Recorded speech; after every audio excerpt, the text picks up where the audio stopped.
एक उत्तर मुगल काल।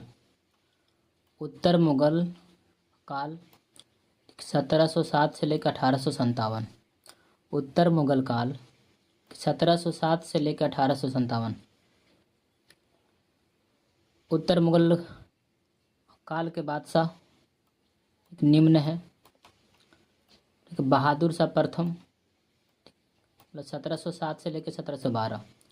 बहादुर शाह प्रथम 1707 से लेकर 1712। ठीक है। जहांदार शाह 1712 से लेकर 1713।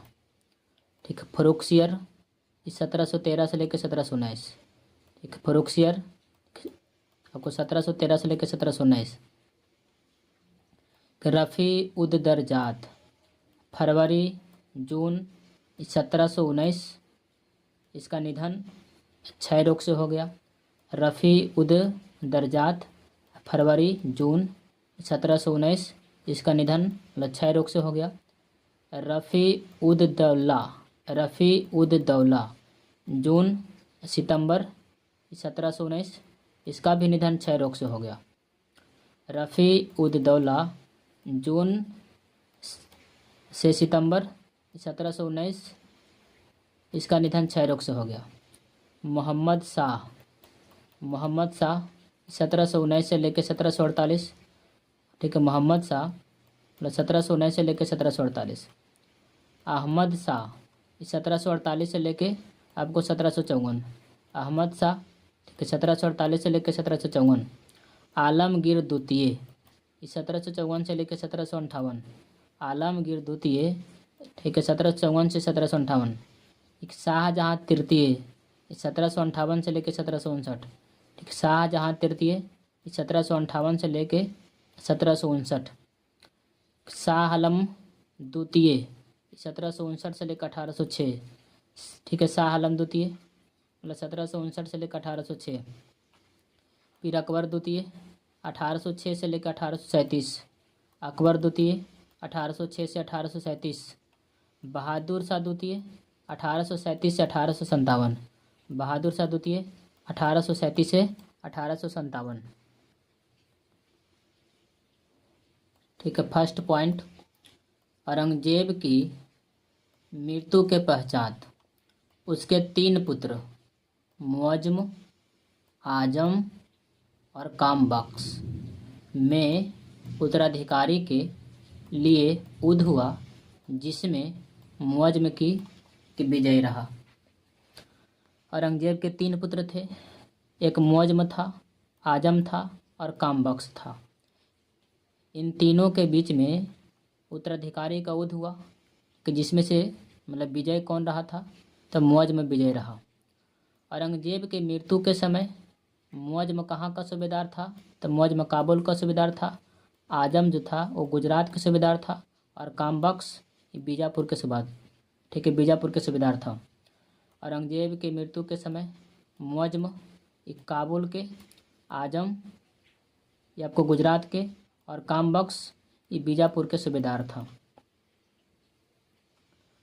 जून 1707 ईस्वी में एक जाजऊ आगरा व धौलपुर के मध्य एक नामक स्थान पर हुए उत्तराधिकारी के संघर्ष में मुअज्जम की सेना ने आजम को पराजित कर मुगल सिंहासन पर अधिकार कर लिया।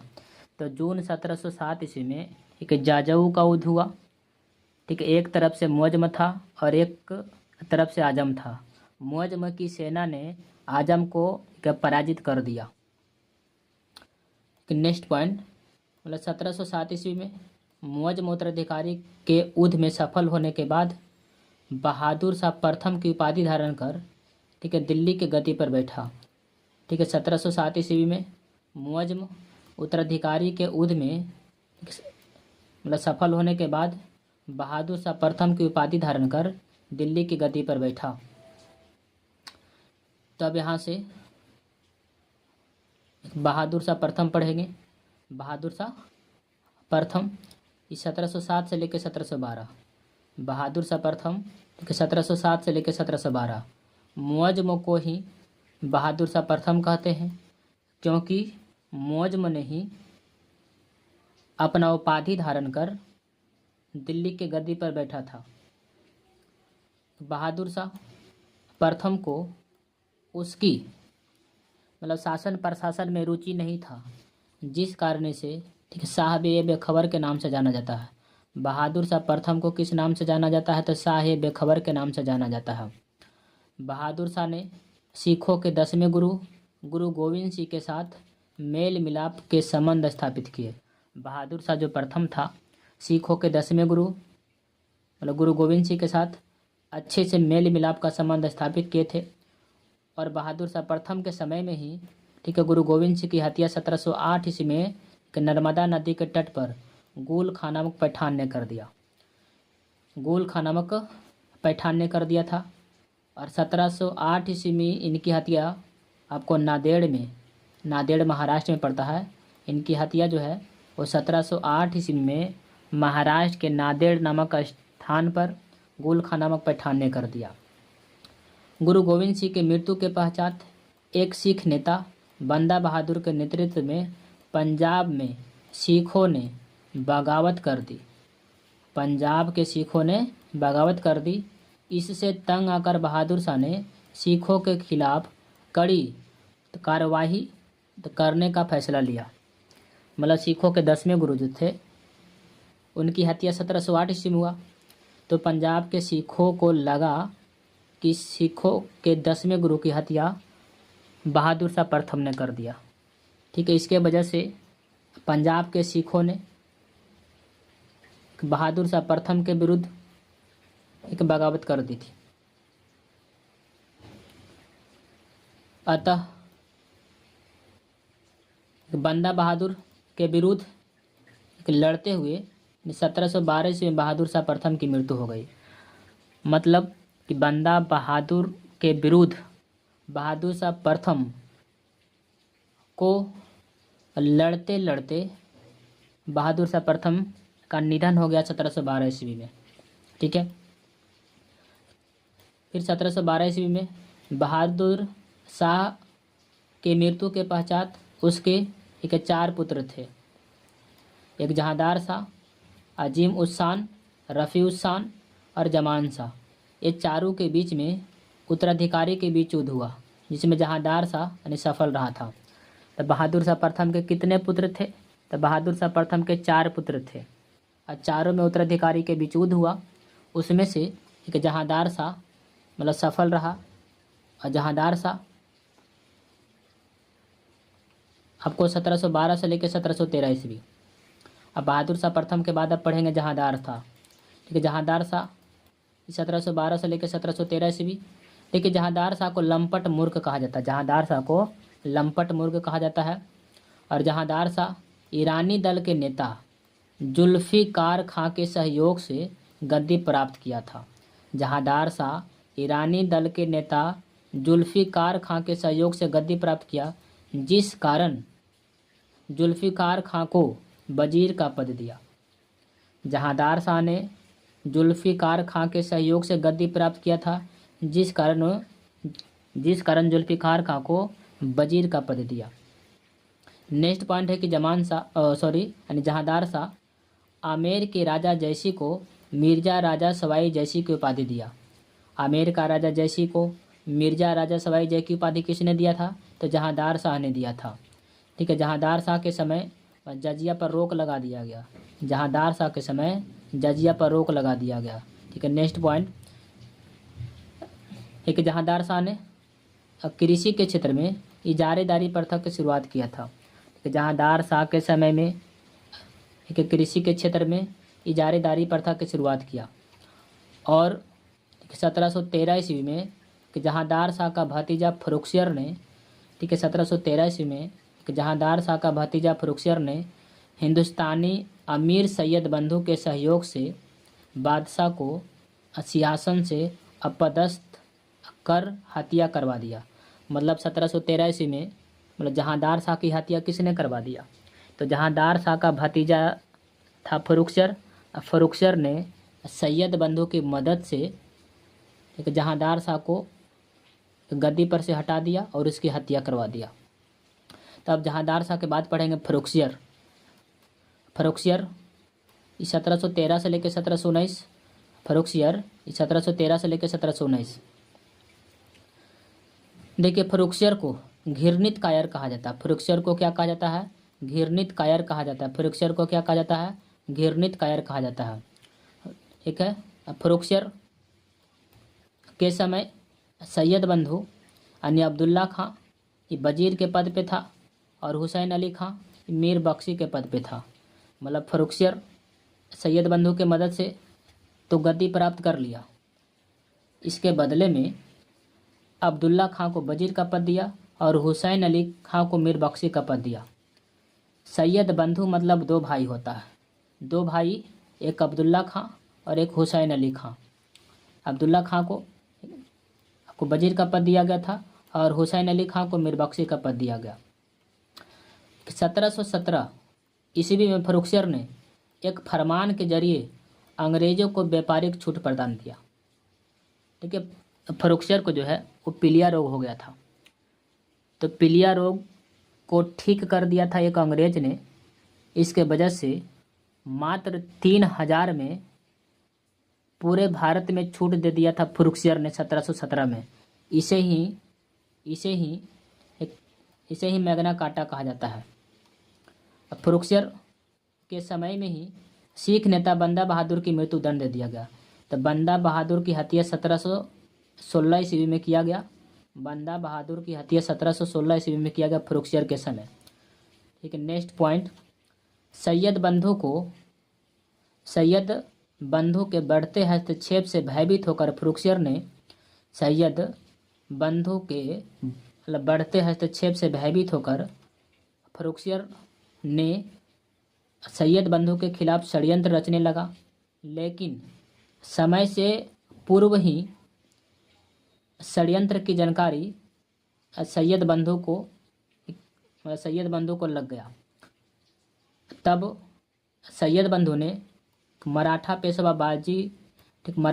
बालाजी विश्वनाथ और मरवार के अजीत सिंह के सहयोग से जून 1719 ईस्वी में फर्रुखसियर की हत्या करवा दिया। मतलब कि फर्रुखसियर सैयद बंधु के बढ़ते हस्तक्षेप से भयभीत हो गया था, तो फर्रुखसियर ने सैयद बंधु के खिलाफ षड्यंत्र रचने लगा। तो षड्यंत्र रचने से पहले ही सैयद बंधु को पता चल गया कि फर्रुखसियर हमारे खिलाफ षड्यंत्र रच रहा। तो सैयद बंधु ने एक मराठा पेशवा, एक बालाजी विश्वनाथ और एक मारवाड़ के अजीत सिंह के सहयोग से जून 1719 ईस्वी में फर्रुखसियर की हत्या करवा दिया। जब फर्रुखसियर की हत्या हो गई तो फर्रुखसियर की हत्या के बाद सैयद बंधु ने रफ़ी उद दरजात को गद्दी पर बैठाया, जिसकी जल्द ही बीमारी के कारण निधन हो गया। रफ़ी उद दरजात को टीबी नामक बीमारी से निधन हो गया। फिर उसके बाद रफ़ी उद दौला को बैठाया, इसका भी निधन जो है वो टीबी से हो गया। और रफ़ी उद दौला का पुत्र का नाम था रोशन अख्तर। रफ़ी उद दौला का पुत्र का नाम था रोशन अख्तर यानी मोहम्मद शाह रंगीला को सैयद बंधु ने फिर अगला शासक बनाया। तो रफ़ी उद दौला के पुत्र का नाम था रोशन अख्तर। रोशन अख्तर ही जब गद्दी पर बैठा तब मोहम्मद शाह के नाम से मतलब गद्दी पर बैठा। और किसने बैठाया था गद्दी पर? तो सैयद बंधु ने। इसमें कुछ विभिन्न गुट है। ऐसे सैयद बंधु, देखिए सैयद बंधु को भारतीय इतिहास में किंग मेकर कहा जाता है। सैयद बंधु को भारतीय इतिहास में किंग मेकर कहा जाता है। इन्होंने कुल 4 लोगों को मुगल बादशाह बनाया। सैयद बंधु ने कुल 4 लोगों को मुगल बादशाह बनाया। एक में फर्रुखसियर, फिर 2 में रफ़ी उद दरजात, 3 में रफ़ी उद दौला और 4 में मोहम्मद शाह रंगीला। सैयद बंधु 2 भाई थे, एक अब्दुल्ला खां और हुसैन अली खां। सैयद बंधु के विरोधी नेता में तुरानी दल के संस्थापक चिनकिलीज खां यानी हैदराबाद के निजाम को ही चिनकिलीज खां बोलते हैं। इन्हीं के प्रयास से एक मोहम्मद शाह रंगीला के समय सैयद बंधु यानी दोनों भाइयों की हत्या करवा दिया। मतलब कि सैयद बंधु की हत्या किसके समय में हुआ था? तो मोहम्मद शाह रंगीला के समय में हैदराबाद के निजाम ने कर दिया। तुरानी गुट में कौन कौन था? तो ये मध्य एशिया के सुन्नी मुसलमान थे। मतलब तुरानी गुट कौन थे? मध्य एशिया के सुन्नी मुसलमान थे। और सैयद बंधुओं के यानी पतन के बाद, मतलब सैयद बंधु का जब देहांत हो गया तो मुग़ल दरबार में तुरानी गुट का बोलबाला था।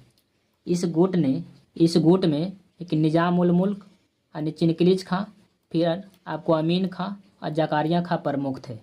मतलब तुरानी गुट में 3 नेता थे। एक हैदराबाद का निजाम था, एक इसी को चिनकिलीज खां बोलते हैं, एक वो अमीन खां था और एक जकारिया खां था। फिर ईरानी गुट क्या है? तो ईरानी गुट ये शिया मुसलमान था। ईरानी गुट जो था वो शिया मुसलमान था। इस गुट में जुल्फ़िकार खां, फिर सआदत खां और अमीर खां प्रमुख थे। ईरानी गुट में कौन कौन नेता थे?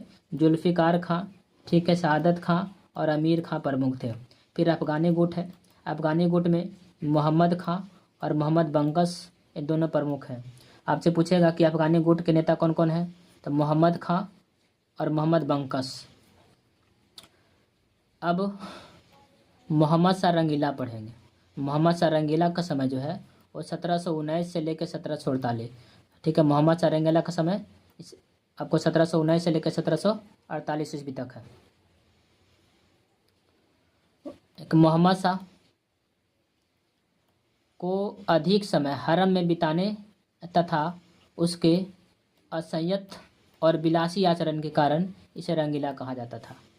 मोहम्मद शाह रंगीला अधिक समय वो हरम में बिताते थे, विलासी प्रवृत्ति के थे, ठीक है, जिस कारण इसे रंगीला कहा जाता है। मोहम्मद शाह रंगीला के समय मतलब 1739 में, ठीक, ईरान के शासक नादिर शाह ने दिल्ली पे आक्रमण किया। मोहम्मद शाह जब रंगीला का समय चल रहा था तब 1739 में ईरानी दल के नेता, ठीक है, ईरान के नेता नादिर शाह ने दिल्ली पे आक्रमण किया। और एक नादिर शाह को ईरान का नेपोलियन कहा जाता है। ईरान का नेपोलियन किसे कहा जाता है? तो मुल्ला नादिर शाह को ईरान का नेपोलियन कहा जाता है। और ये आक्रमण कब किए थे दिल्ली पर? तो 1739 में आक्रमण किए थे। और किसका समय चल रहा था? तो मोहम्मद शाह रंगीला का चल रहा था, ठीक है। नादिर शाहजहाँ के द्वारा बनवाए गए मयूर सिंहासन और कोहिनूर हीरा लेकर वापस ईरान चल गया। मतलब मयूर सिंहासन का निर्माण किसने करवाया था? तो बोलना शाहजहाँ ने करवाया था। और अंतिम कौन मुग़ल बादशाह है जो मयूर सिंहासन पर बैठा? वो मोहम्मद शाह रंगीला है। तो मयूर सिंहासन में एक कोहिनूर हीरा था। कोहिनूर हीरा को एक नादिर शाह लेकर ईरान चला गया। मयूर सिंहासन पर बैठने वाला अंतिम मुग़ल मोहम्मद शाह रंगीला। नेक्स्ट पॉइंट, मोहम्मद शाह के समय में नादिर शाह के उत्तराधिकारी अहमद शाह दाबली, यानी कि नादिर शाह का उत्तराधिकारी कौन है? तो अहमद शाह अदावली है। विशाल सेना के साथ पंजाब पर आक्रमण किया, ठीक है। आपसे कोई पूछे कि नादिर शाह का उत्तराधिकारी कौन है, तो बोलना ये अहमद शाह दावली है। अहमद शाह दावली ने एक विशाल सेना को लेकर पंजाब पे आक्रमण किया। मोहम्मद शाह के समय में मुग़ल साम्राज्य का पतन सर्वाधिक तेजी से हुआ। इनके समय में कई स्वतंत्र राज्यों का उदय हुआ। मतलब जब मोहम्मद शाह का समय चल रहा था तो कई राज्य आज़ाद हो गया, स्वतंत्र हो गया, और मुग़ल वंश जो है वो सर्वाधिक तेज़ी से पतन होना शुरू हो गया। जैसे कि आपको बंगाल जो है वो मोहम्मद शाह रंगीला के समय में मतलब स्वतंत्र हो गया। और बंगाल का स्थापना किसने किया था? मुर्शिद कुली खान ने किया था। पीरावत की स्थापना किसने किया था? तो बोलना सआदत खान ने किया था। फिर हैदराबाद का स्थापना किसने किया था? तो निजाम उल मुल्क ने किया था, इन्हीं को चिनकिलीज खां बोलते हैं। फिर भरतपुर की स्थापना किसने किया था? तो चूड़ामन और बदन सिंह ने किया था। तो मोहम्मद शाह रंगीला के समय कुछ राज्य स्वतंत्र हुए। वो अवध है, ये बंगाल है, फिर हैदराबाद है और भरतपुर है। अब यहाँ से अहमद शाह बहादुर ठीक है। 1748 से लेकर 1754 मोहम्मद शाह रंगीला के बाद आया अहमद शाह, ठीक है। 1748 से लेकर 1754, ठीक है। अहमद शाह, अब अहमद शाह का समय चल रहा था तो अहमद शाह दाबली ने आक्रमण के लिए जाना जाता है। मतलब कि अहमद शाह का जो समय है वो अहमद शाह दाबली का आक्रमणों के लिए जाना जाता है। अहमद शाह का समय किसके लिए जाना जाता है? तो अहमद शाह दाबली के आक्रमण के लिए जाना जाता है। अपने कुल 7 आक्रमण में अहमद शाह दाबली ने अहमद शाह के कार्यकाल में सबसे ज़्यादा आक्रमण किए। मतलब अहमद शाह दाबली जो है सबसे अधिक आक्रमण किसके समय में किए थे? तो अहमद शाह के समय किया था, अहमद शाह के समय किया था, ठीक है। अहमद शाह ने हिजड़ों के सरदार, ठीक है, जावेद खां को नवाब बहादुर की उपाधि दी। अहमद शाह ने हिजड़ों के सरदार जावेद खां को एक नवाब बहादुर की उपाधि मतलब प्रदान किया था। फिर अहमद शाह के बाद आलमगीर द्वितीय आता है। अहमद शाह के बाद आलमगीर द्वितीय, ये 1754 से लेकर 1758 है। आलमगीर द्वितीय ये 1754 से लेकर 1758। आलमगीर द्वितीय का मूल नाम था अजीजुद्दीन। आलमगीर द्वितीय का मूल नाम क्या था? अजीजुद्दीन नाम था। ये पलासी कूद के समय मुगल बादशाह बना था आलमगीर द्वितीय जो है, और पलासी कूद के समय में भाग लिया था। फिर आपको 1758 को इमाद उल मुल्क ने आलमगीर द्वितीय की हत्या कर दी।